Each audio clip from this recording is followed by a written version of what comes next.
اور کتاب یعنی قرآن میں مریم کا بھی تذکرہ کرو، جب وہ اپنے لوگوں سے الگ ہو کر مکان کے مشرقی حصے میں چلی گئیں، پھر انہوں نے ان کی طرف سے پردہ کر لیا، تو ہم نے ان کی طرف اپنا فرشتہ بھیجا، سو وہ ان کے سامنے ایک خوبصورت مرد کی صورت میں آیا۔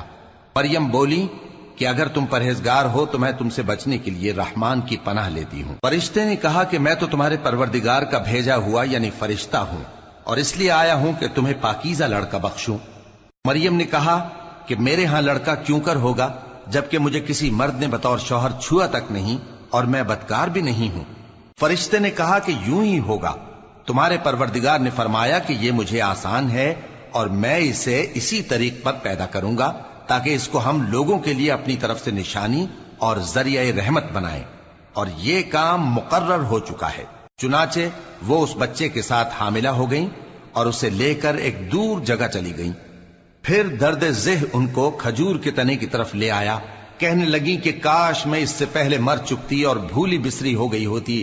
تب ان کے ٹیلے کے نیچے کی جانب سے فرشتے نے ان کو آواز دی کہ غمناک نہ ہو، تمہارے پروردگار نے تمہارے نیچے ایک چشمہ پیدا کر دیا ہے، اور کھجور کے تنے کو پکڑ کر اپنی طرف ہلاؤ، وہ تم پر تازہ عمدہ کھجوریں گرائے گا، تو کھاؤ اور پیو اور آنکھیں ٹھنڈی کرو۔ اگر تم کسی آدمی کو دیکھو تو کہنا کہ میں نے اللہ کے لیے روزے کی منت مانی، تو آج میں کسی آدمی سے ہرگز کلام نہیں کروں گی۔ پھر وہ اس بچے کو اٹھا کر اپنی برادری والوں کے پاس لے آئیں۔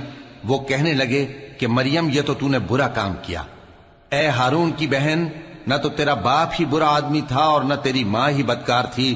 تو مریم نے اس بچے کی طرف اشارہ کیا۔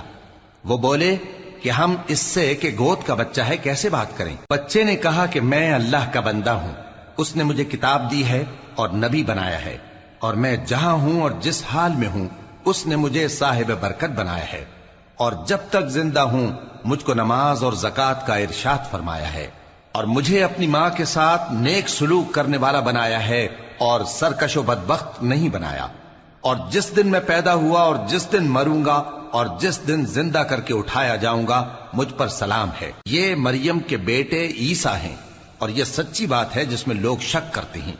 اللہ کو شایع نہیں کہ کسی کو بیٹا بنائے، وہ پاک ہے، جب کسی چیز کا ارادہ کرتا ہے تو اس کو یہی کہتا ہے کہ ہو جا، تو وہ ہو جاتی ہے۔ اور بے شک اللہ ہی میرا اور تمہارا پروردگار ہے، تو اسی کی عبادت کرو، یہی سیدھا رستہ ہے۔